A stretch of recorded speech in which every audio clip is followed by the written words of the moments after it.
यहाँ बच्चों के लिए एक खूबसूरत अखलाकी कहानी है जो इस्लामी तालीमात से मुतासिर है। ये कहानी ईमानदारी, सच्चाई का सबक सिखाती है। उन्वान है सच्चाई का इनाम, एक छोटे लड़के की कहानी। एक छोटे से गांव में एक लड़का रहता था जिसका नाम अहमद था। अहमद बहुत नेक दिल और सच्चा बच्चा था।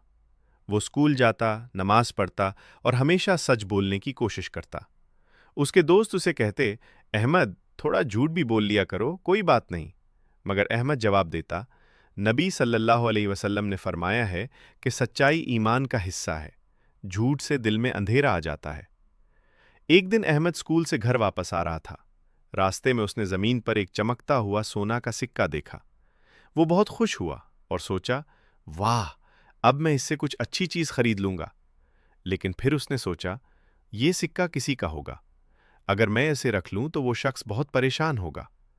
अहमद ने सिक्का उठाया और गांव के चौक में जाकर बुलंद आवाज से पुकारा, किसी ने सोना का सिक्का गिराया है, ये मेरा नहीं है। लोग जमा हो गए।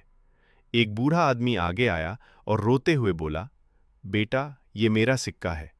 मैंने बाजार से अपनी बीवी की दवा के लिए पैसे लिए थे, रास्ते में गिर गया।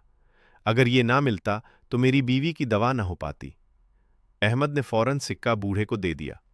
बूढ़ा बहुत खुश हुआ और अहमद के सर पर हाथ फेरते हुए कहा, अल्लाह तुम्हें हमेशा खुश रखे, सच्चाई का ये इनाम है। अगले दिन जब अहमद स्कूल गया तो उस्ताद ने पता चला कि बूढ़ा आदमी गांव का सबसे बड़ा ताजिर था। उसने अहमद को स्कूल में एक बड़ा इनाम दिया, नई किताबें, कलम और एक खूबसूरत बस्ता।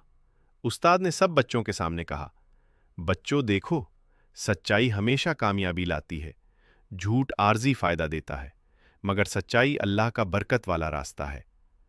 अहमद घर आया तो उसकी मां ने मुस्कुरा कर कहा, बेटा, तुमने अल्लाह की रजा के लिए सच बोला, इसलिए अल्लाह ने तुम्हें इससे बेहतर